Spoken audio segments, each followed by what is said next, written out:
আর কিছু জানো বা না জানো, মহামন্ত্র সকলে জানে তো, মহামন্ত্রটা ভালো করে গাইতে পারে। হ্যাঁ, কল্যাণ হবে, মঙ্গল হবে। কত আমরা বকর বকর কত করে যাই, পরে নিন্দা, পরে চর্চা, ঝগড়াঝাটি কত বক বক করি। এইখানে জোরে বললে কল্যাণ হবে, নিজের মঙ্গল, যারা শুনবে তাদেরও মঙ্গল।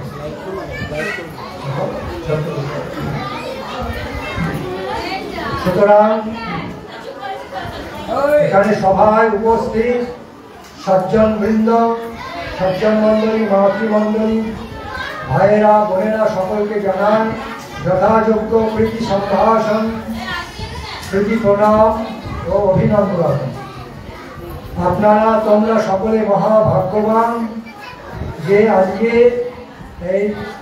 এই শুধু গ্রামের গৌরব নয়, এই গ্রামের গৌরব, হাপানিয়া গ্রামের গৌরব তথা ভারতের গৌরব তথা বিশ্বের পরম গৌরব শ্রী ভক্তি রক্ষক শ্রীধর দেব গোস্বামী মহারাজের আবির্ভাব তিথে আপনারা সকলে উপস্থিত হয়েছেন এবং তার যে আজকে আবির্ভাব পূজা, শুভ জন্মদিন, যেটা আমরা পারমার্থিক ভাষায় বলি, শুভ জন্মদিনকে পারমার্থিক ভাষায় বলি, তার শুভ আবির্ভাব তিথি পূজা।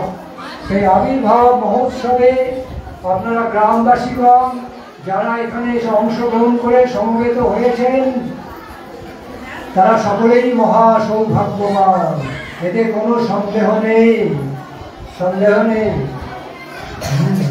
আপনাদের গ্রামে এত বড় মহাপুরুষ অবতীর্ণ হয়েছিলেন, এই ব্যাঙের কাছে, সেই পদ্মফুলের কাছে ব্যাঙ থাকার মতো হলো, তারা সব ব্যাঙ আর পদ্মফুলকে অবগত হতে পারে না, তার সৌন্দর্য, তার সুরভি, তার মধু আসে পায় না। দূর থেকে এসে মৌমাছি ভ্রমণরা এসে পদ্মফুলে বসে মধু খেয়ে যায়, তারা পদ্মফুলের সুগন্ধ নেয়, মধু খেয়ে যায়, পদ্মফুলকে বুঝতে পারে, আর পদ্মফুলের নিচেই রয়েছে ব্যাঙ।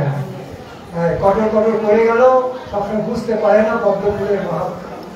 সেইভাবে সকলে নয়, আপনাদের গ্রামবাসীগণের মধ্যে অনেকেই এই মহাপুরুষকে জানেন।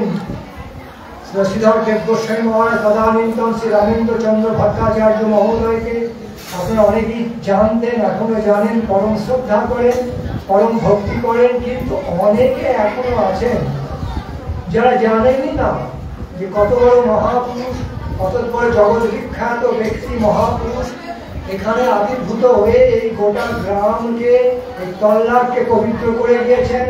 আজকে বিশ্বের মানচিত্রে আজকে হাপানিয়া গ্রামকে তুলে ধরেছেন। পরম গৌরবের বিষয়, তিনি হাপানিয়া গ্রামের শুধু গৌরব নন, শুধু ভারতের নন, গোটা বিশ্বের গৌরব। বিশ্বের কত বড় বড় মানুষজন যারা শিক্ষা দীক্ষা বংশমর্যাদা পাণ্ডিত্যে কোনো অংশে আমাদের কারো চেয়ে কম নয়, তারা সমস্ত এক সময় এসে তার শিষ্যত্ব অঙ্গীকার করেছিলেন। শিষ্যত্ব অঙ্গীকার করে রাধা কৃষ্ণ ভজনে নিয়োজিত হয়েছিলেন। রাধা কৃষ্ণ ভজনে, শ্রী গৌরাঙ্গ নিতাই গৌরচন্দ্র ভজনে তারা নিযুক্ত হয়েছিলেন। এই মহাপুরুষের কৃপা সান্নিধ্যে এসে তার জন্মভূমি, তারা আবির্ভাব ভূমিতে আমরা এখন সভা করছি। সুতরাং আজকে সারা বিশ্বে তার গ্রন্থ কত সমাদৃত, সারা বিশ্বে ভারত সুন্দর গ্রন্থ, বিশ্বের পণ্ডিত সমাজে শ্রীধর দেব গোস্বামী মহারাজের কৃত, শ্রীধর দেব গোস্বামী মহারাজের রচিত গ্রন্থ, তার হরিকথা থেকে সংকলন করে যে অপূর্ব সব গ্রন্থ প্রকাশিত হয়েছে, সারা বিশ্বে ভক্ত সমাজে প্রচুরভাবে সমাদৃত। তার হরিকথা বিশ্বের সৌভাগ্যবন্ত পণ্ডিত ভক্তগণ তারা অহরহ শ্রবণ করে থাকেন, নিত্য শ্রবণ করেন এবং তার গুরু মহারাজের যে উপদেশ, তার হরিকথার মাধ্যমে গুরু মহারাজ উপদেশ রাজি, তিনি যে উপদেশ দিয়ে গিয়েছেন, তার যে বাণী ভক্তগণ সেই বাণী শ্রবণ করে গ্রন্থে তার উপদেশ পাঠ করে, তার গ্রন্থ অধ্যয়ন করে তিনি উপদেশ দিয়েছেন, উপদেশগুলি পাঠ করে হরিকথা শুনে অনুপ্রাণিত হয়ে তারা সব আজকে ভগবত ভজনে নিয়োজিত হয়েছেন। তারা তাদেরকে ঈশ্বর সাধনায় গুরু মহারাজ নিয়ে এসছেন। ঈশ্বর সাধনা, ভগবত সাধনার জগতে বিশ্বে বহু বড় বড় মানুষজনকে অনুপ্রাণিত করে তাদেরকে কৃষ্ণ ভক্ত করেছেন, অনুপ্রেরণা দিয়ে কৃষ্ণ ভক্ত করেছেন। এই ছিল শ্রীধর দেব গোস্বামী মহারাজ। তিনি নিজে ছিলেন প্রসিদ্ধ পণ্ডিত এবং পরম ভাগবত, মহাভাগবত ভগবত ভক্ত, এবং সেই সঙ্গে তার কৃপা সান্নিধ্যে যারা এসেছিলেন তার জীবদ্দশায়, তার প্রকটকালে এবং তার অপ্রকট হয়ে যাওয়ার পরে, অর্থাৎ তিনি পরলোক গমন করে নিত্যলীলায় প্রবেশ যখন করলেন, পরলোক গমন করলেন, কি গোলক ভগবানের গোলক ধামে যখন গমন করলেন, তার পরবর্তীকালে তার কথিত, তিনি যেটা হরিকথা বলেছিলেন, তার কথিত হরিকথাগুলি রেকর্ড হয়েছিল।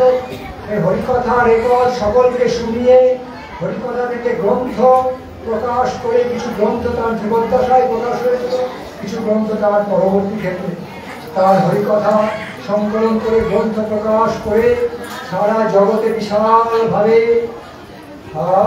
এই বৈষ্ণব ধর্ম, মহাপ্রভু দিব্য প্রেম ধর্মের প্রচার হয়েছিল, আজও হয়ে চলেছে।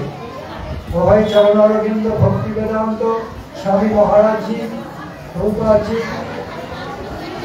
তার পাশাপাশি শ্রীধর দেব গোস্বামী মহারাজের বিরাট অবদান রয়েছে। অভয় চরণ অরবিন্দ ভক্তি বেদান্ত স্বামী মহারাজজি পাশাপাশি শ্রীধর দেব গোস্বামী মহারাজও প্রচুরভাবে বিশ্ব জনসমাজের পাশ্চাত্য ইউরোপিয়ান জনগণের মাঝে, পাশ্চাত্য জনগণের মাঝে ইংরাজি ভাষায় হরিকথা, মাসের পর মাস হরিকথা বলে তাদেরকে অনুপ্রাণিত করে দিয়েছিলেন, প্রচুর কল্যাণ ভাজন করেছিলেন। সুতরাং আমরা সেই মহাপুরুষের আবির্ভাব স্থানে উপস্থিত, আপনারা সকলে গর্ব করবেন, গৌরব করবেন যে এই গ্রামে আপনারাও জন্মলাভ করেছেন। এই পুণ্যপ্রদ মাটিতে, পবিত্র মাটিতে আপনারাও জন্মেছেন, আপনারা বেড়ে উঠেছেন, রাধা গোপীনাথের মন্দিরে আসছেন, আপনাদের সুযোগ সৌভাগ্য লাভ হচ্ছে। গুরু মহারাজের সময়ে, তাঁর সময়ে প্রকাশিত প্রতিষ্ঠিত শ্রী রাধা গোপীনাথজি, গুরু গৌরাঙ্গ রাধা গোপীনাথজিকে দর্শন করতে পারছেন এবং দর্শন করে প্রণাম করে এখানে এসে তাঁর প্রসাদ লাভ করতে পারছেন মাঝে মাঝে। সুতরাং এই পরম পুণ্যপ্রদ, আপনারা অনেক পুণ্য সঞ্চয় করছেন, এতে কোনো সন্দেহ নেই।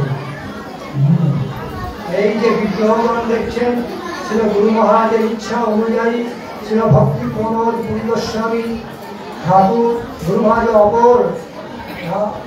মহারাজের অপর অন্তরঙ্গ পরম ঘনিষ্ঠ গুরুভ্রাতা ছিল ভক্তি প্রমোদ পুরী গোস্বামী ঠাকুরের হাত দিয়ে মাধ্যমে এই যে অপূর্ব শ্রী ভগবান মহাপ্রভু রাধা গোপীনাথের বিগ্রহ প্রকটিত হয়েছেন, প্রকাশিত হয়েছেন, জাগ্রত।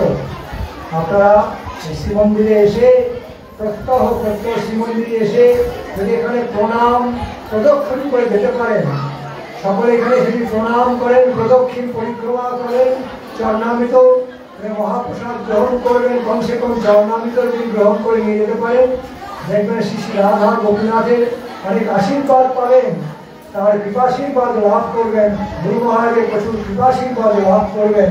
বুঝতে পারুন বা না পারুন, তাৎক্ষণিকভাবে বুঝতে পারুন না পারুন, আপনাদের যে সূক্ষ্মভাবে পুণ্য সঞ্চয় হবে, পরম মঙ্গল সঞ্চয় হবে, কল্যাণ সঞ্চয় হবে, এতে কোনো ভুল নেই, এতে কোনো সন্দেহ নেই।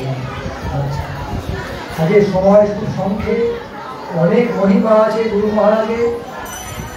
নবদ্বীপ মঠে, নবদ্বীপ মূল মঠে তার কিছু মহিমা কীর্তন করে এসেছি, তার মহিমা ব্যাখ্যা করে এসেছি, গান করে এসেছি।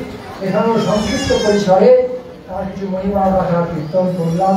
এরপরে খুব সংক্ষেপে এখানে আরতি এবং পুষ্পাঞ্জলি হবে, তারপরে মন্দিরে আরতির পরেই মহাপ্রসাদ।